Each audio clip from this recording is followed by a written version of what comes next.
दिल्ली में हुई बीजेपी की 2 दिवसीय बैठक में बड़े फैसले। 2024 चुनाव के लिए रणनीति बनी। जनवरी में शुरू होगा मेगा कार्यक्रम। 2 दिन हुई बैठक में मौजूदा स्थिति में समीक्षा हुई, साथ ही सरकार की योजनाओं, विकसित भारत संकल्प यात्रा, लाभार्थियों सहित अन्य योजनाओं पर चर्चा हुई।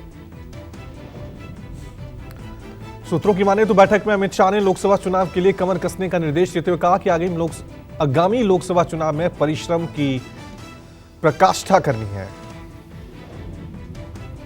बीजेपी ने 50% से ज्यादा वोट शेयर पाने का लक्ष्य रखा है। पूरे देश भर की लोकसभाओं को क्लस्टर में बांटकर क्लस्टर बैठकों का आयोजन किया जाएगा। क्लस्टर बैठकों में पीएम मोदी, अमित शाह, रक्षा मंत्री राजनाथ सिंह, बीजेपी अध्यक्ष जेपी नड्डा जनसभाओं को संबोधित करेंगे। 15 जनवरी के बाद शुरू हो जाएंगी बैठकें। नए मतदाता सम्मेलनों की शुरुआत 24 जनवरी से युवा मोर्चा करेगा। यूपी में यादव और जाटवों को अपने पक्ष में लाने के लिए प्रयास किए जाएंगे। राष्ट्रीय पदाधिकारियों की बैठक में राम मंदिर उद्घाटन समारोह को बड़ा बनाने का लक्ष्य तय किया गया। राम मंदिर उद्घाटन से पहले देश को राममय बनाने की कोशिश करेंगे बीजेपी कार्यकर्ता। हालिया विधानसभा चुनावों में हार के बाद और आगामी लोकसभा चुनाव को देखते हुए कांग्रेस संगठन में फेरबदल। कांग्रेस ने यूपी कांग्रेस के एआईसीसी प्रभारी अविनाश पांडे को बनाया।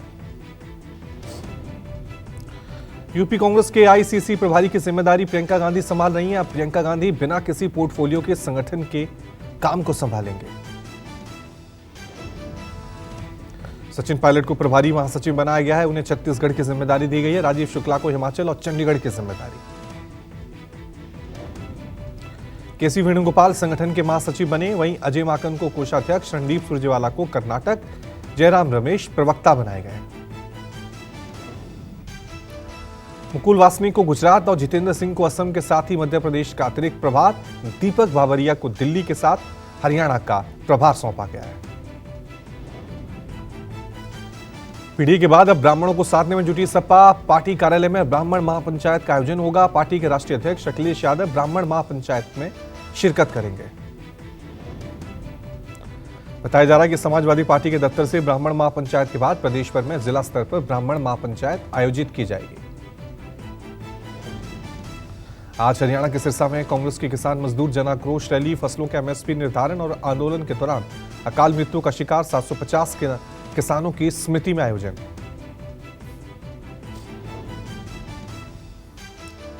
इस रैली में प्रदेश भर से बड़ी तादाद में लोग एकत्रित होकर दिवंगत किसानों को अपनी श्रद्धांजलि अर्पित करेंगे। रैली में पूर्व सीएम भूपेंद्र सिंह हुड्डा भी शामिल होंगे। उत्तर भारतीयों और हिंदी को लेकर डीएमके नेता दयानिधि मारन का विवादित बयान। कहा, हिंदी पट्टी के राज्यों बिहार और उत्तर प्रदेश के लोग केवल हिंदी सीखते हैं। डीएमके नेता मारन के बयान पर बीजेपी का पलटवार। शहजाद पूनावाला ने सेंथिल कुमार और रेवत रेड्डी के बयानों को एक्स पर पोस्ट कर निशाना साधा। केंद्रीय मंत्री गिरिराज सिंह ने एक्स पर कहा कि क्या बिहार के सीएम नीतीश कुमार और लालू यादव हिंदी भाषा लोगों पर अपने गठबंधन सहयोगी की राय से सहमत हैं। पंजाब यूनिवर्सिटी उपराष्ट्रपति के बयान पर सियासी बवाल। उपराष्ट्रपति बोले, पंजाब यूनिवर्सिटी में हरियाणा का भी हिस्सा, ऐसे में वो इस मामले को लेकर पंजाब के सीएम से बात करेंगे। वहीं धनखड़ के बयान के बाद आप प्रवक्ता मालविंदर कंग ने कहा कि उपराष्ट्रपति जगदीप धनखड़ ने जो बयान दिया है, हम उसका विरोध करते हैं। वो देश के उपराष्ट्रपति हैं, ऐसे में बीजेपी नेता की तरह बात ना करें।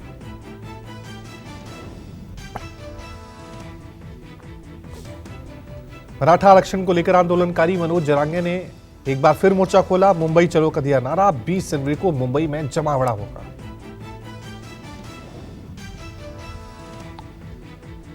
मनोज जरांगे ने भुजबल को येवला का पागल बताया और कहा कि भीड़ में मराठाओं की एकजुटता का महाप्रलय आया है। मैं मराठाओं के चरणों में नतमस्तक हूं।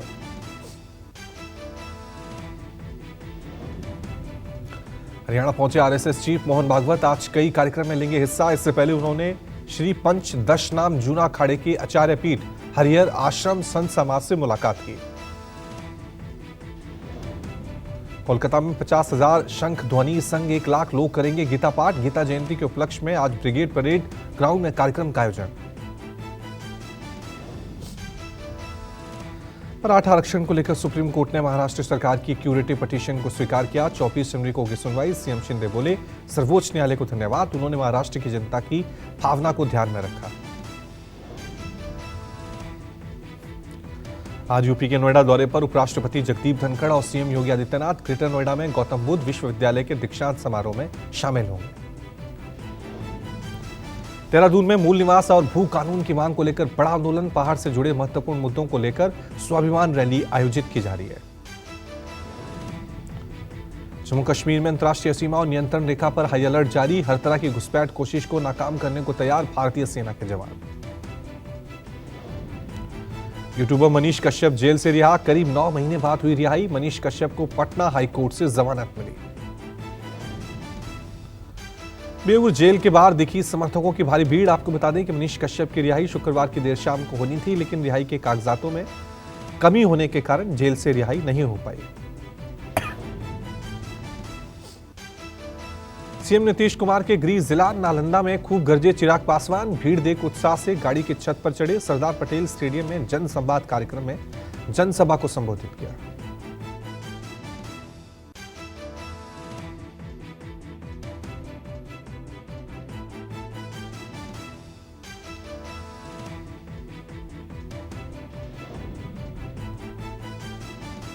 देश में लगातार बढ़ रहा है कोरोना। 24 घंटे में 752 नए मामले, 4 मरीजों की मौत। राजस्थान और महाराष्ट्र में मिले संक्रमितों में पाया गया JN.1 वेरिएंट।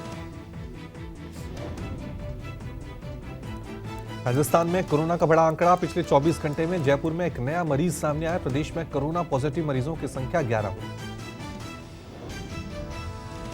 ये मामला मालवीय नगर से है, जहां 69 साल के व्यक्ति की कोविड रिपोर्ट पॉजिटिव आई है। वहीं मरीज के संपर्क में आए व्यक्तियों के भी सैंपल लिए गए। महाराष्ट्र में भी कोरोना के केस सामने आए हैं। 24 घंटे में 35 संक्रमित, इनमें एक केस नए वेरिएंट JN.1 का शामिल। देश में तेजी से फैल रहा है कोरोना। JN.1 का संक्रमण 11 राज्यों तक फैला। देश में 423 नए केस, 4 की मौत। अब तक कुल एक्टिव केस 3423 दर्ज। पिछले 24 घंटे में केरल में 2, राजस्थान में 1, कर्नाटक में 1 मौत हुई। बिहार, यूपी, पंजाब समेत कई राज्य सरकारों ने जारी की गाइडलाइन। बढ़ते कोरोना केस को देखते हुए बिहार के सीएम नीतीश कुमार और तेजस्वी ने समीक्षा बैठक की। सभी जिलों के RT-PCR टेस्ट बढ़ाने को सरकार ने निर्देश दिए। आंध्र प्रदेश के अमरावती में सीएम YS जगनमोहन रेड्डी ने कोविड को लेकर अधिकारियों के साथ बैठक की, अफसरों को निर्देश जारी किए।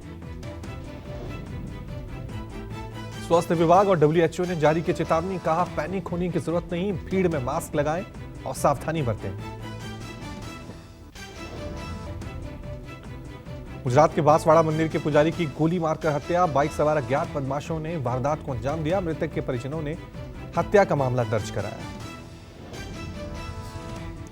पुजारी के समर्थन में उतरा पूरा गांव, सदर थाने के बाहर ग्रामीणों का धरना। मृतक के परिवार को 50 लाख की आर्थिक सहायता। आतंकी हमले से घाटी में फिर बड़ी टेंशन। अखनूर में पाकिस्तानी आतंकियों की घुसपैठ की कोशिश, सुरक्षा बलों की जवाबी कार्रवाई में एक आतंकवादी ढेर। अखनूर में घुसपैठ की कोशिश के दौरान 4 आतंकवादियों ने भारतीय इलाके में घुसपैठ की कोशिश को सुरक्षा बलों ने नाकाम किया। अखनूर में साथी का शव लेकर सीमा पार भागे 3 आतंकी, घटना CCTV में कैद। वीडियो में आतंकी अपने साथी का शव लेकर भागते हुए नजर आए। जम्मू कश्मीर के पुंछ में हुए आतंकी हमले में संदिग्धों से पूछताछ जारी। आतंकी हमले के बाद इलाके में तनाव, हालात को देखते हुए राजौरी, पुंछ में इंटरनेट सेवा बंद।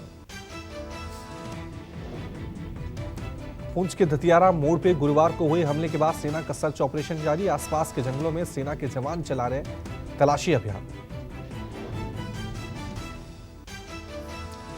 आतंकियों के हमले वाले स्थान पर पहुंची NIA की टीम। सूत्रों के मुताबिक कुछ संदिग्धों को NIA ने हिरासत में लिया। सेना के काफिले पर हमले में आतंकियों ने अमेरिका में बनी M4 कार्बाइन राइफल का इस्तेमाल किया। आतंकियों की अंधाधुंध फायरिंग में 4 जवान शहीद। शराब घोटाला केस में सीएम केजरीवाल को ईडी का तीसरा समन, 3 जनवरी को पूछताछ के लिए बुलाया। प्रवर्तन निदेशालय केजरीवाल एक के बाद एक समन भेज रहा है, लेकिन केजरीवाल अब तक एक बार भी ईडी के सामने पेश नहीं हुए। तीसरा समन जारी।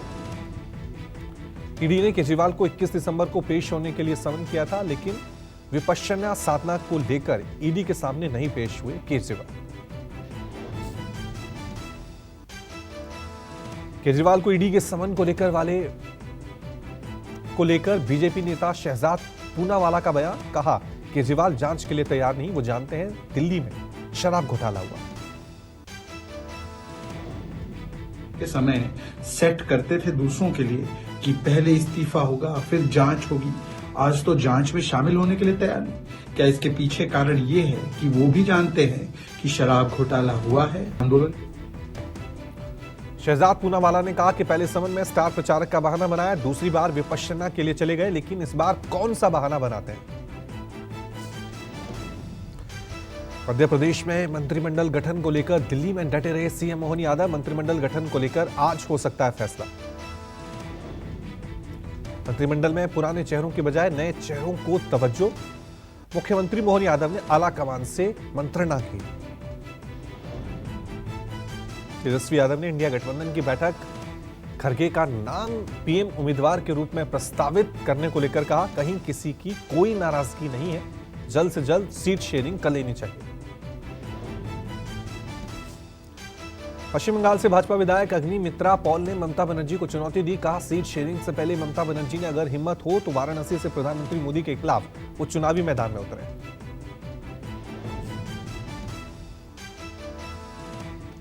भाजपा विधायक अग्निमित्रा पॉल ने अधीर रंजन चौधरी को लिया आड़े हाथों। कहा, अपने प्रदेश कांग्रेस के ऑफिस को ताला लगा दे अधीर रंजन और टीएमसी के ऑफिस में जाकर बैठे। छत्तीसगढ़ के मुख्यमंत्री विष्णुदेव साय ने उपराष्ट्रपति जगदीप धनखड़ से मुलाकात की। मुलाकात के दौरान विजय शर्मा और अरुण साव भी मौजूद रहे। कांग्रेस अध्यक्ष और राज्यसभा नेता प्रतिपक्ष मल्लिकार्जुन खड़गे ने राज्यसभा के सभापति जगदीप धनखड़ को लिखा लेटर। कहा, उम्मीद है अध्यक्ष के रूप में आप हर समय विपक्ष की चिंताओं को ध्यान में रखें। खड़गे ने धनखड़ को लिखे पत्र में कहा कि सरकार अपना रास्ता तय करेगी, लेकिन विपक्ष को अपनी बात कहनी होगी। मुझे इसमें संदेह नहीं कि आप संसदीय लोकतंत्र के इस बुनियादी सिद्धांत का अक्षरांश पालन करेंगे।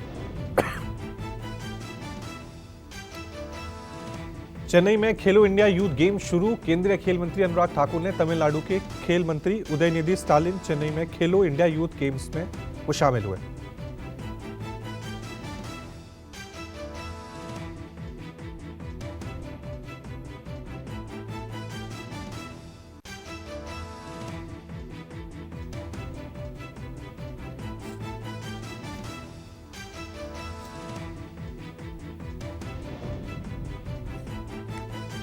राम मंदिर की प्राण प्रतिष्ठा में 3500 किलोग्राम की अगरबत्ती में महकेगी भगवान राम की अयोध्या। 108 फीट है लंबाई। अगरबत्ती को बनाने में 6 महीने लगे।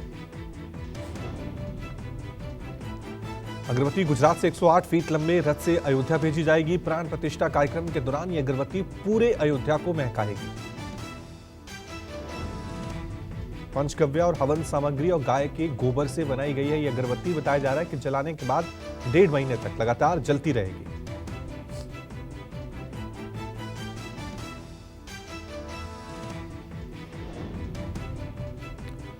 प्राण प्रतिष्ठा से पहले अयोध्या के चप्पे चप्पे पर सुरक्षा। अयोध्या में CRPF, UP, SSF, PAC, civil police चप्पे चप्पे पर मौजूद।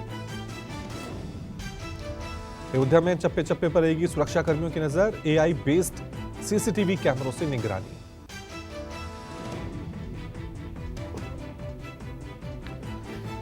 अयोध्या में विकास कार्य तेजी से जारी। सीएम योगी ने राम मंदिर निर्माण कार्य का निरीक्षण किया।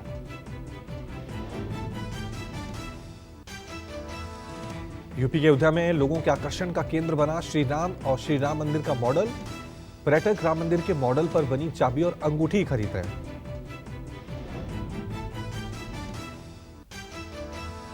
धनबाद में आपकी योजना आपकी सरकार आपके द्वार कार्यक्रम में शामिल हुए सीएम सोरेन।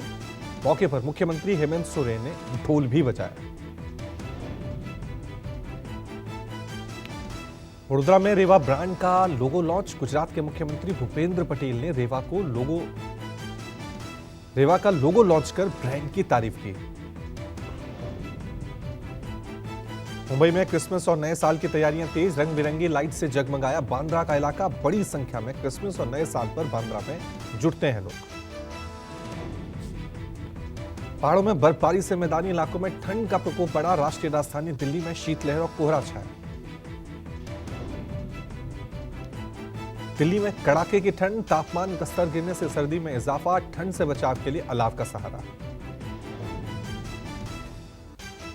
रैन बसेरे में शरण लेने के लिए पहुंच रहे लोग। सर्दी से बचाव के लिए लोधी रोड इलाके में बने रैन बसेरे में लोगों का जमावड़ा। यूपी के मुरादाबाद में शीतलहर और कोहरा। ठंड से बचने के लिए अलाव का सहारा ले रहे हैं लोग। क्रिसमस से पहले शीतलहर ने ठिठुरन बढ़ाई। दिल्ली में तापमान 6 डिग्री दर्ज। जम्मू कश्मीर, हिमाचल प्रदेश और उत्तराखंड में आज फिर बर्फबारी के आसार। बर्फबारी के चलते कश्मीर घाटी में भीषण शीतलहर। जम्मू कश्मीर में शीतलहर का प्रकोप जारी। कड़ाके की ठंड के बीच बड़ी संख्या में पर्यटक पहुंच रहे हैं। एमपी में 3 से 4 दिन में कई इलाकों में रात का तापमान 10 डिग्री से नीचे पहुंचा। बर्फीली हवाओं ने यूपी के गाजियाबाद में दिखी शीतलहर और कोहरे की घनी परत। प्रयागराज में शीतलहर के चलते विजिबिलिटी घटी। साबरकांठा के मोटुका गांव में घूम रहे तेंदुओं से खौफ में लोग। 4 लोगों ने जान पर खेलकर तेंदुओं को पकड़ा।